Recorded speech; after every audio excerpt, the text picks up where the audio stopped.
Shabbat Shalom Kaferim, Shabbat Shalom Mispacha. Bapak Yahweh memberkati kita. Hari ini kita sangat bersyukur sekali kita kembali kepada penyembahan secara Ivrim. Kita mengikuti Sidur. Harus kembali saudara kepada Sidur ya, harus kembali kepada urutan karena semua penyembahan kalau kita kembali kepada Sidur itu nggak ada jedah ya, nggak ada jedah untuk kita minta-minta sama Bapa, amin. Tetapi semuanya untuk keagungan, kemuliaan, kejayaan dan rasa syukur, rasa penghormatan kita, puji-pujian kita kepada Bapa Yahweh, amin. Nah, kita buka Keluaran 6 ayat yang ketiga. Sampai dengan hari ini banyak orang yang belum percaya kepada nama kudus Elohim Israel. Ya, disamakan dengan nama-nama ilah lain, disejajarkan dengan nama-nama ilah lain. Keluaran 6 ayat yang ketiga. Coba dibuka Keluaran 6 ayat yang ketiga.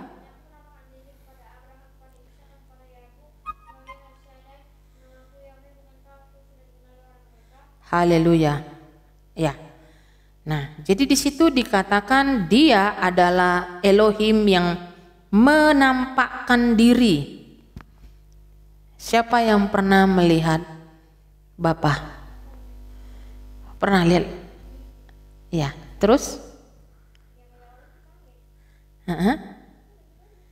Ya, ditarik. Yang dimimpikan Bapa Yahweh.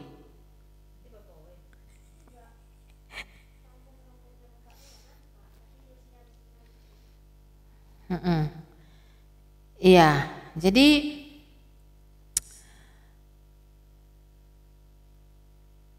di sana dikatakan adalah dia yang menampakkan diri kepada Abraham, kepada Ishak dan kepada Yakub sebagai El Shaddai. Ya, Shaddai. Jadi itu hurufnya adalah Shin ya.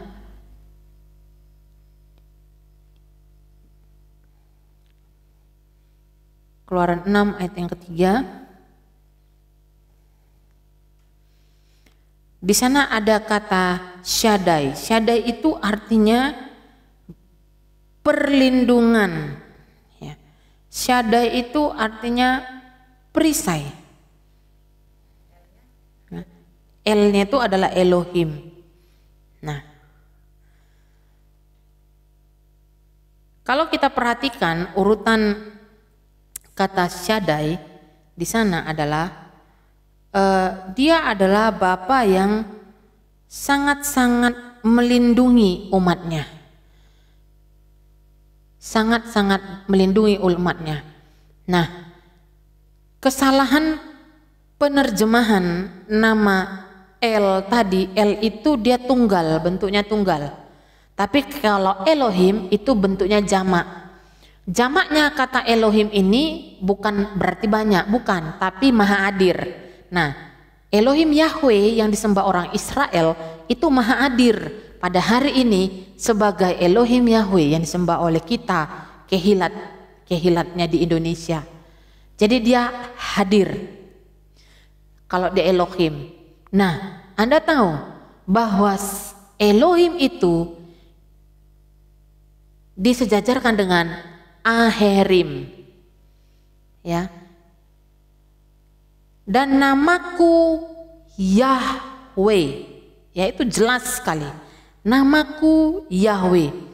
Di dalam terjemahan skrip aslinya, kitab bangsa Yehudinya, kitab Tanaknya, Yesua berkata, wa era el Abraham, El Yisak, El Yaakov, El Shaddai. Jadi kata Shaddai itu ada Shin, Dalet, Yod. Shemi Yahweh. Ya, lo nodarti lachem. Ya, Shemi Yahweh, dia menyatakan namanya Yahweh. Nah, kalau kitab suci itu mengganti dengan tulisan besar nama Bapa itu dihapus semua, diganti dengan kata Tuhan huruf besar. Nanti dikasih tahu sama guru agamanya ya, karena kalian sudah lebih jauh di atas guru agama kalian. Guru agamanya masih di level 3. Sebenarnya kalau udah masuk ke dalam Ivrin itu kalian udah di level 10. Yang diperlukan di sini adalah ruah gevura, roh keberanian untuk memberitakan kebenarannya. Karena kan lagi diizinkan. Nah, Shaddai juga berbicara Almighty. Almighty atau Maha Dahsyat. Dia adalah Elohim most powerful. Powerful berarti apa artinya powerful? Dia tidak pernah dikalahkan. No one can defeat him ya. Nggak ada yang bisa ngelawan dia. Dia adalah Elohim yang disembah oleh Abraham, Ishak, Yaakov. Yang aneh bin ajaibnya, nama Abraham dari Kejadian sampai Wahyu itu nggak hilang kan? Nggak terhapus. Tapi kenapa nama Bapa itu digonta-ganti, bahkan berniat untuk dihapuskan? Fokus ya. Ini nggak main-main saudara, ini masalah spirit. Beda nama, tentu beda pribadi. Kalau kita mengundang roh Yahweh, maka rohnya lah yang turun. Tapi kalau kita memanggil ilah asing, nama ilah asing, maka rohnya lah yang turun. Kalau kita manggil roh TikTok, maka roh TikTok lah yang turun. Ya, bukankah aku sudah dikenal mereka? Di sini saudara, karena Bapa Yahweh mengingat perjanjiannya, ya, mengingat dengan Abraham, Ishak, Yakub, makanya dia membebaskan Israel. Ya, kadang bukan karena dia mengasihi lagi, tapi karena dia mengingat perjanjiannya dengan Israel, lalu dia teringat akan kasihnya kepada Abraham, Ishak, Yakub, maka dia membebaskan, mengutus Mose untuk membebaskan. Apakah kamu diutus? Sekarang kita diutus loh, kalian diutus loh. Di tengah-tengah sekolah Kalam Kudus, kalian diutus untuk memberitakan nama yang benar. Jangan takut, karena apa? Dari sejak kecil iman percaya itu harus ditumbuhkan, harus belajar. Katakan El Shaddai. Itulah namaku ya, Hu Shemo. Nah saudara, ada ternyata kata nama Bapa ini ya, Elohim ini selalu dia bersejajaran dengan Aherim. Aherim itu artinya ilah asing ya. Coba kita buka lagi kitab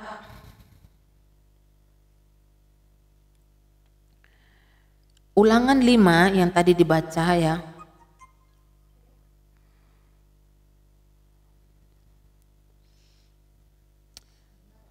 Ulangan 5 ayat yang ke-9. Ulangan 5 ayat yang ke-9, coba dibaca dengan suara yang keras.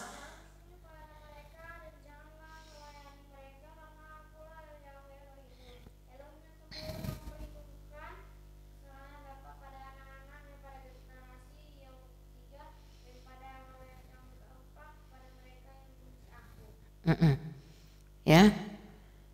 Jadi di sana dikatakan jangan testa kafe lachem welo te adem ki anohi Yahweh Eloheka el kana. Ya, dia adalah Elohim yang cemburu. El kana, katakan el kana. Jadi kana itu artinya jealous, cemburu. Jadi el kana adalah Elohim yang cemburu. Ya, di mana dia awon avot ol banim we al silesim.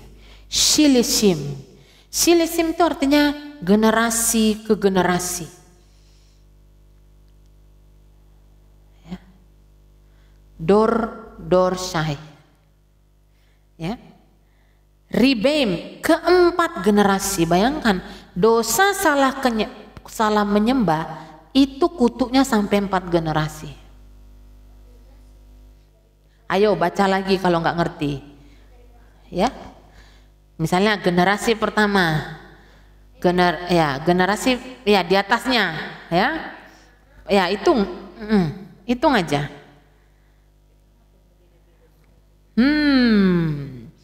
Jadi bersyukur ya dari generasi leluhur ya ada yang menyembah Bapa Yahweh, ya Tuhan segala Tuan. Raja segala raja. Coba baca Ulangan Devarim 5 ayat yang ke-7. Ayat yang ke-7-nya coba dibaca. Ya. Kata ilah-ilah lain, perhatikan. Ini rahasia ya. Lo yihye leha Elohim akhirim al-pnei. Apa artinya? Jadi kata Elohim itu terjemahannya adalah Tuhan. Ya, katakan Tuhan. Tapi berbicara kemahahadiran dari Bapa Yahweh itu Elohim. Ki el gadol Adonai, ki el itu tunggal. Tetapi di sana ada Ahirim, perhatikan. Elohim itu hurufnya terdiri dari Alef, Lameh, He, Yod, Mem. Coba sama-sama. Alef, Lameh, He, Yod. Ya. Sedangkan kata Ahirim, ya, kita tahu Alef itu adalah kepala ya, itu menggambarkan adalah Tuhan, Bapa Yahweh sendiri. Alef itu terdiri dari huruf Yod dan Waw. Ya. Jadi dia dalam bentuk miringnya ya. Nah, itu udah hafal Yod, Waw, Yod. Nah, sedangkan Ahirim, coba perhatikan ini rahasia. Ini hurufnya terdiri dari Alef, Chet, Ros, Yod, Mem. Apa artinya? Artinya di luar, perhatikan, di luar pribadi Bapa pencipta langit dan bumi sesungguhnya ada satu pribadi yang mau menyamai keilahiannya dengan mau memberikan kehidupan. Seakan-akan dia bisa memberikan kehidupan, seakan-akan dia bisa bermujizat, seakan-akan dia bisa kasih berkat. Ternyata dia adalah Ahirim, the other God. Nah, banyak orang yang nggak ngerti ini, saudara, ya. Makanya kita sebenarnya sering kali missing calling. Ya, miss call, kehilangan panggilan, ya, kehilangan panggilan, ya. Kalau kita sudah dipanggil, ingat kita sudah punya jubah, kita sudah punya perisai. Kalau sulit membayangkan, bayangkan perisai itu mirip seperti shield yang dipegang oleh Kapten Amerika. Itu shield, itu magen. Kita punya jubah. Coba lihat tokoh-tokoh heroes, semua punya jubah masing-masing enggak? Ya, kita juga punya jubah. Apa jubah kita? Ya, itu namanya jubah. Ya, itu namanya jubah. Baju, ya, baju panggilan. Nah, kita apa jubahnya? Sama, para imam juga, mereka harus punya jubah, yaitu jubah keimamannya. Kita buka apa sih makna jubah di sini.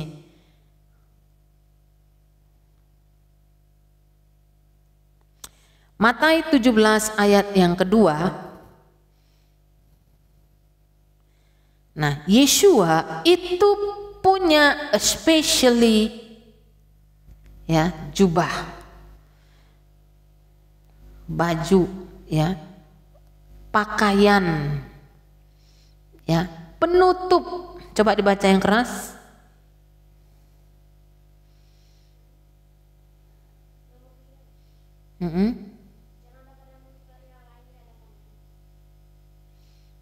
Enggak, Matius 27 tadi.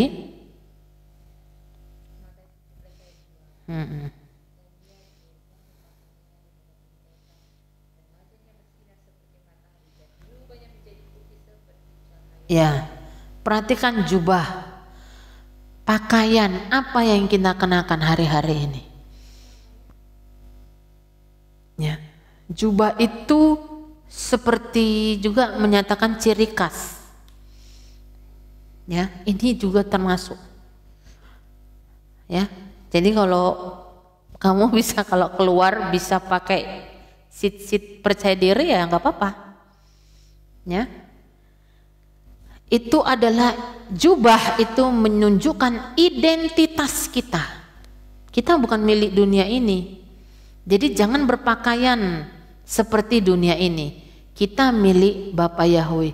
Ketika kita memegang tadi Ki El Yeshuot, kita taruh sisit di dada kita, itu artinya kita mengingat bahwa engkau dan aku telah diselamatkan. Sit di sini berbicara nama Bapa. Makanya kita nggak boleh nih letakin sembarangan, main campak sembarangan, nggak boleh. Nyucinya aja pun harus berbeda, tersendiri dari yang lain. Ya, ini pakaian-pakaian yang dikhususkan, yang dikuduskan. Bahkan kalau kita pakai, kita ndak boleh ininya kena ke lantai. Ya, waktu kita ke toilet ini pun tak boleh kena ke kamar mandi, nggak boleh dibawa ke toilet. Kenapa? Karena jubah itu berbicara di identitas, dikhususkan. Ya, kalau kita buka di Wahyu 19 ayat yang ke-13. Saudara, jubahku dan jubahmu itu adalah darah Yeshua HaMashiach. Tolong dimatiin mic-nya. Wahyu 19, Gilihana 19 ayat yang ke-13. Baca yang keras.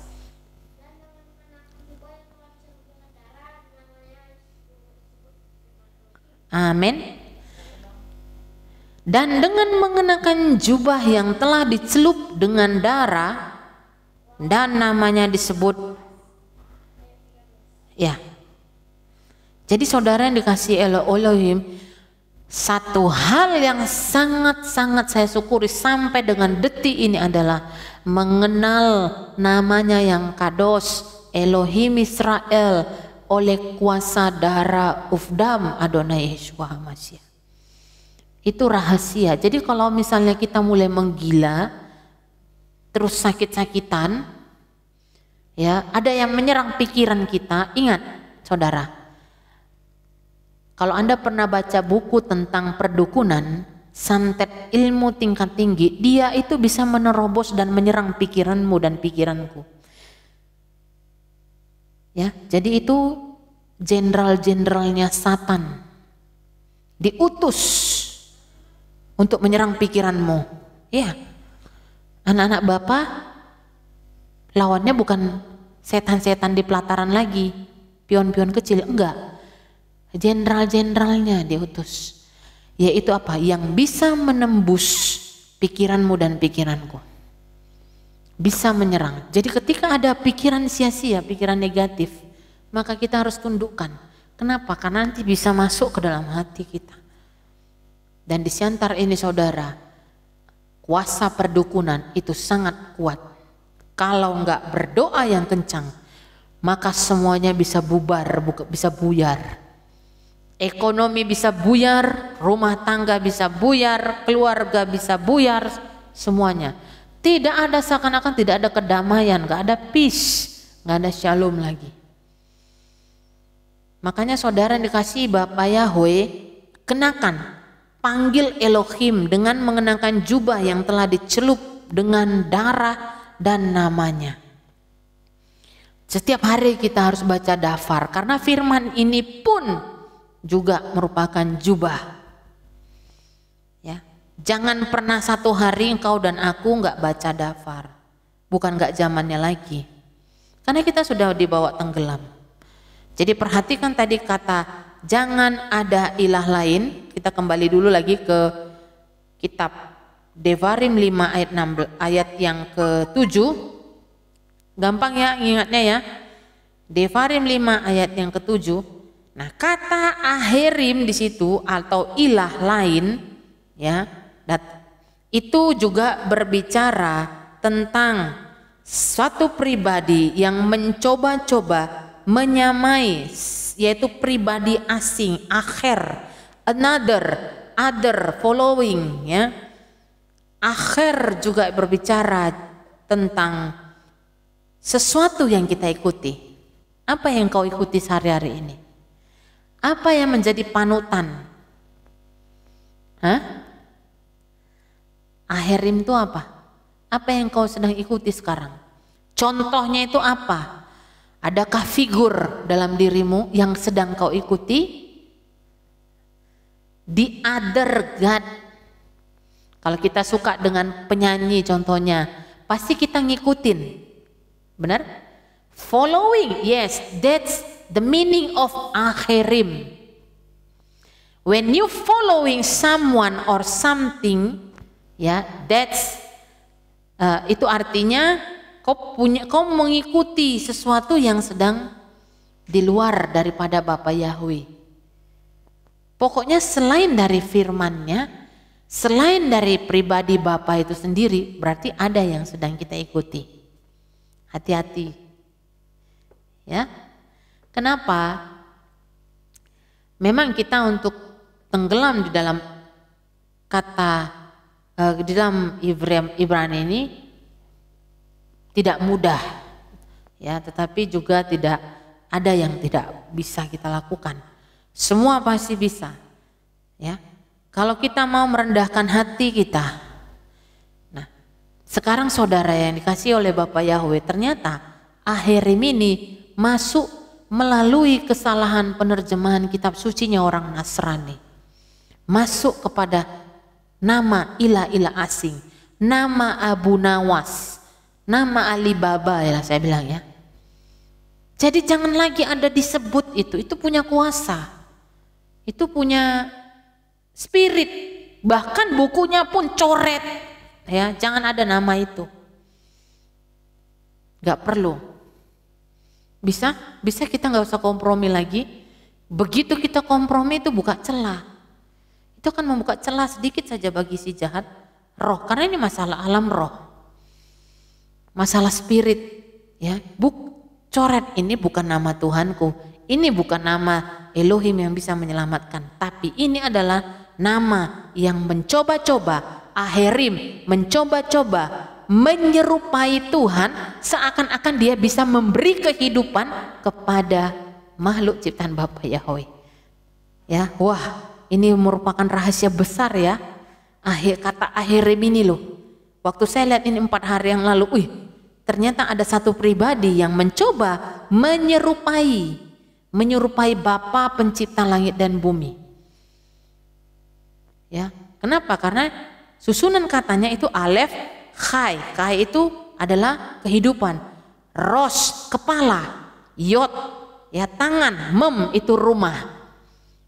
Semua orang yang menyembah Elohim asing, ya, selain dari Israel, punya rumah, punya hidup, punya, sepertinya sama kan kita dengan mereka kan, tetapi ada yang membedakannya. Amin. Ya, pasti ada yang membedakannya. Kata Elohim, ya, di sana ada Lameh dan He. Ya, Lameh itu berbicara apa? Kelengan yang kuat, kaki yang kuat. He itu jendela, the windows of heaven. Ya, He. itu Elohim melihat. Ada tangan yang melihat, Tetapi kata Ahirimini, ini adalah sosok pribadi yang mencoba seakan-akan memberi mujizat, seakan-akan memberi kehidupan. Ya. Yeshua pernah mengingatkan kita, dia bilang gini, waspadalah terhadap nabi-nabi palsu. Kenapa? Karena dia bisa bermujizat. Nah, coba kita buka sebagai penutup Markus 13 ayat yang kelima. Oh, saya baca artikel waktu saya kasih tahu nama Bapak. Kan itu adalah ya Markus 13 ayat yang kelima. Itu kan penyebutan, dia bilang gitu. Markus 13 ayat yang kelima.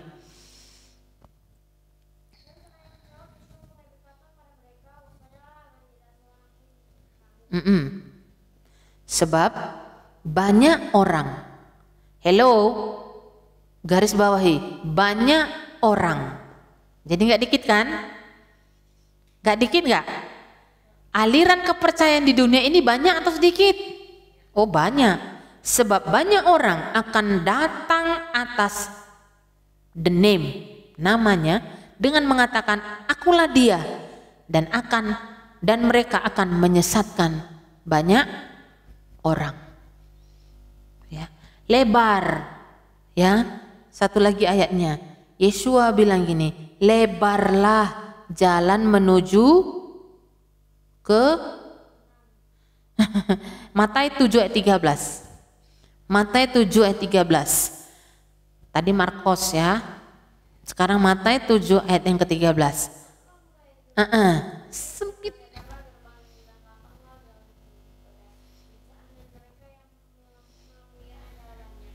Katakan sekali lagi, jadi jangan terkagum terhadap kuantitas. Tadi dikatakan Yesus apa? Banyak yang datang memakai namanya. Banyak. Tetapi Yesus bilang, sempit, yes. Mengenal nama Bapa Yahweh, yes. Ternyata itu nama Elohim, nama Tuhan yang benar. Dipersempit lagi. Oh, ternyata nama juru selamat tuh bukan Yesus, tapi Yeshua. Dipersempit lagi. Oh, ternyata orang-orang yang memakai tanda binatang itu, makin dipersempit lagi. Dari sini nangkap gak? Ya, banyak gak? Sekarang saya tanya, lebih banyak yang divaksin atau yang tidak? Jadi hati-hati dengan kata banyak. Waspada. Yeshua bilang adalah beware. Dalam bahasa aslinya itu disebut beware. Watch out. Dalam katanya watch out itu kalau kita lagi jalan tiba-tiba ada lubang besar yang kita nggak lihat. Watch out gitu. Itu kata di sana waspada artinya. Kita lagi jalan, kita lagi sure kan, ada danau, rupanya di depan kita ada lubang yang sangat besar dan di dalamnya banyak ular. Jadi kita bilang watch out. Sama artinya dengan di sini. Waspadalah. Ya, waspadalah agar tidak seorang pun yang menyesatkan kamu. Sekarang kebalik, kita yang dibilang tersesat. Ya, udah dikasih tahu nama yang benar, gak apa-apa. Kenapa? Engkau dan aku harus kasih tahu yang benar. Karena di kitab Zakaria berkata, kalau engkau mendapati seseorang bersalah dan engkau tidak menegurnya, maka dosa orang itu ditimpakan ke kamu.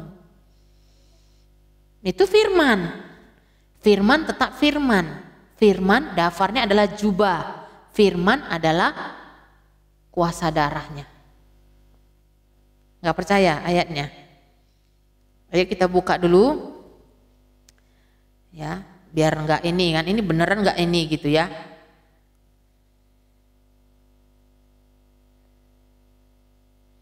Itu di mana ayatnya ya? Kesalahan mereka akan ditanggungkan kepadamu. Ya. Iya, itulah firman. Enggak, ya kok kayak gitu ya, begitulah. Ya, makanya kasih tahu. Ya, makanya kita disebut apa? Saksi. Ceritakanlah perbuatannya sebagai penutup Mizmor 105. Ya, Mizmor, makanya jangan diam, jangan bungkam. Mazmur 105 ayat yang pertama, ayat yang kedua. Coba Kak, Mizmor 105 ayat yang kedua. Ayat yang kedua, sama-sama baca, ayo.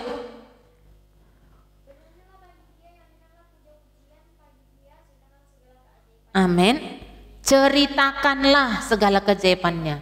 Kalau diminta menceritakan keajaiban, berarti bicara apa? Mujizat. Ya kan, bicara apa? Kasih sayang Bapa, pemeliharaan Bapa. Ya, itu semuanya diceritakan. Baik kali ya Bapak Yahweh ya, sampai dengan hari ini kami masih bisa diantar jemput pakai mobil. Ada gak pernah bersyukur itu? Iya, tiap saat. Jadi ketika Bapa melihat engkau bersuka cita, kemudian ayat yang ketiga dikatakan apa? Muliakanlah nama kudusnya. Amin.